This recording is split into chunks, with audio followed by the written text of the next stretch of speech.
Hello friends, Jeanette here with Vivo Vintage Designs. Welcome to today's tutorial. In this tutorial, I'm going to use those little bottles of mixture. It's a mixture of alcohol, ink, and alcohol. And what I do is whenever I come to the end of an ink bottle, I pop off that little top and I pour some alcohol in it. I shake it and I pour it into these little needle nose bottles. And it's a nice way to get every drop of ink out of your bottles because this stuff is not cheap. So I make the best of it. And I use every little drop I possibly can. So what I do is every shade of blue, regardless of the color, goes into the blue bottle. All the purples go into the purple bottle, etc. So here I wanted to create, I created a flower recently using this color combination and I love the way that it turned out. So I wanted to create another one using the same color combination and use a very soft center, so not to take away from the flower itself.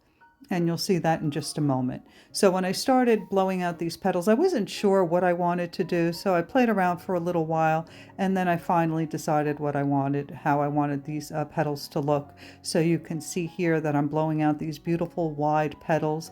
I'm adding a lot of the alcohol and ink mixture, and I'm adding purple on the left and the blue on the right. Now, of course, you can use any color combination you like, but trying to get the last drop of the ink out of your bottles using this technique by mixing a little alcohol and then pouring them all into these other little bottles is a great way to use every single last drop. And it makes these gorgeous flowers, and you don't need to use any extra alcohol. So you can see every time I blow a petal over an existing petal, the color gets deeper and richer. And I really love the way this looks. And now I can't tell you what the ratio of alcohol to ink is in these bottles. As I said, I just throw it in there. If it's too dark, I add more alcohol. If it's too light, I add more ink if I feel the need. Now you can see that the edges of my petals are looking kind of wonky, but I'm not concerned with that because I have every intention of trimming this painting down to a much smaller size. So all of that will be cut off.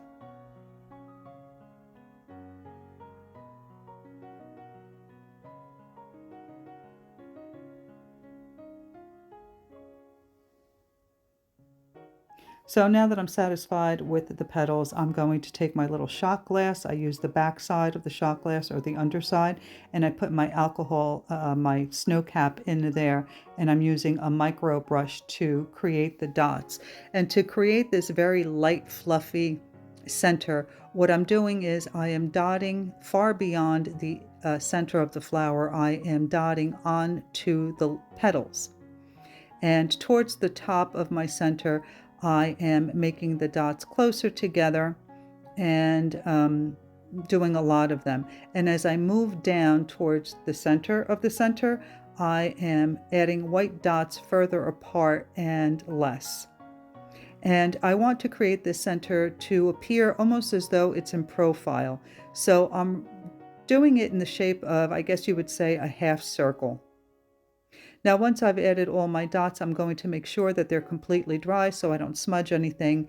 And I'm using a fine liner in black. I believe the size of this nib is a 005. It's the smallest one I have because I want this to look very delicate. So I wanted the lines to look delicate. And I'm using the fine liner to connect all those little dots to the center of the flower. And you see me turning my paper because I want my lines to go in the right direction, because I want to make this, if you draw the lines all in one direction, it's not going to look realistic at all. So keep turning your paper and make sure that your lines are going in the direction towards the center. You have to pick one spot in the center of your flower and all your lines have to point in that direction. Now, once I was finished with this center, I did crop the painting down. You'll see that in just a moment. And then I used a black alcohol ink marker to create a border.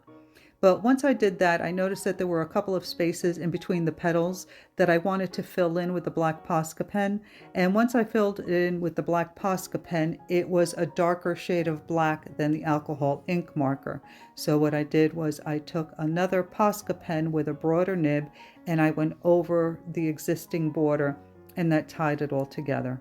And there you saw I added a few more dots to my center. I wanted to make the top a little bit brighter. And now I'm using that fine liner again to connect those dots to the center. And this is the alcohol ink marker that I used to create the first border. And it worked out really well, but it's not as opaque as the Posca pen.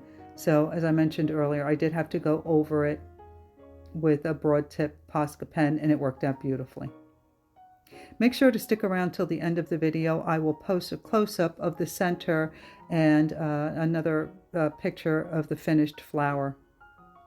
Well, I hope that you enjoyed this video and that you give this a try. You can use every drop of your alcohol inks if you pour them all into another bottle and make the most of it. Let me know if you have any questions about anything you've seen me do here. Check out the description box for links to the products used. And please don't forget to like, comment, or consider subscribing. Your interaction is really helpful to my channel and very much appreciated. It's a nice way to show your support.